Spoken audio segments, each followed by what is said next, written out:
होली के अवसर पर, क्योंकि इस समय उनका आशीर्वाद विशेष रूप से इस भूमि को प्राप्त होता है, और इसीलिए इस अवसर पर मैं उनकी चरणों में अपने सभी माननीय जनप्रतिनिधियों के साथ पूज्य संतों के सानिध्य में निवेदन कर लूं और इस बात के लिए आश्वस्त कर लूं कि उनकी कृपा बनी रहे।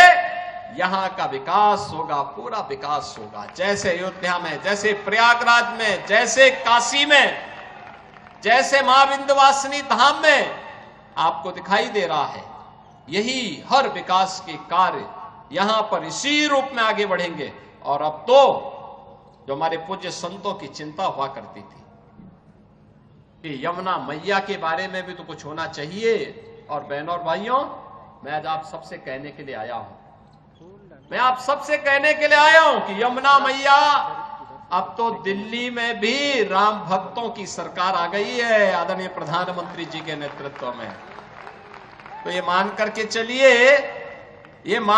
चलिए कि यमुना मैया भी अब मां गंगा की तर्ज पर अविरल और निर्मल होकर के फिर से 5000 वर्ष पुरानी स्मृतियों को, जब हमारे कृष्ण कन्हैया यमुना मैया की गोद में वहां पर अपने ग्वाल बालों के साथ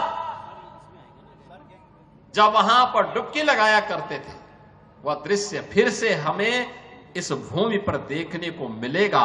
और यह दिन बहुत दूर अब नहीं रहा। और इसीलिए आज के इस अवसर पर आप सबको मैं होली की अपनी मंगल में शुभकामनाएं देता हूं, बधाई देता हूं।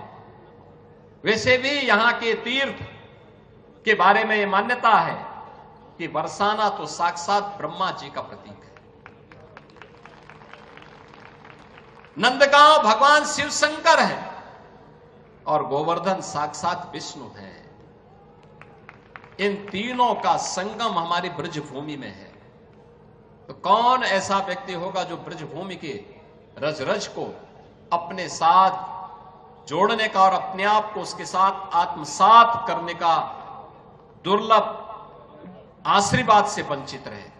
और हम लोग भी उस आशीर्वाद को लेने के लिए आज यहां पर आए हैं। आज के इस अवसर पर, आज जब पिछले कई दिनों से मैं सुन रहा था होली के आयोजनों के साथ अलग अलग जगहों पर अलग अलग कार्यक्रम चल रहे हैं, तो मैंने भी चौधरी साहब से कहा, यहां के माननीय जनप्रतिनिधियों से कहा, मैंने कहा मुझे भी चलना है, कोई तिथि बताइए। और मुझे प्रसन्नता है कि लड्डू मार होली के अवसर पर मुझे यहां पे दर्शन करने, आपके साथ संवाद करने, रंगोत्सव को आगे बढ़ाने के आयोजन के साथ जुड़ने का अवसर प्राप्त हुआ है। कल विश्व प्रसिद्ध लठमार होली है, कितना अद्भुत है। कोई बैर भाव नहीं, कोई किसी से शत्रुता नहीं।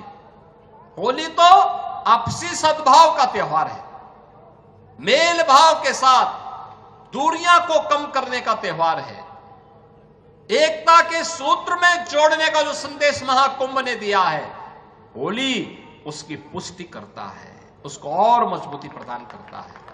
खूब उत्साह के साथ, खूब उमंग के साथ सनातन परंपरा के सद्भाव को, सौहार्द को एक एक भारतीय तक पहुंचाने की आवश्यकता है। और आपको इस बात के लिए आश्वस्त करते हैं, बाकी तो चिंता ये डबल इंजन की सरकार करेगी।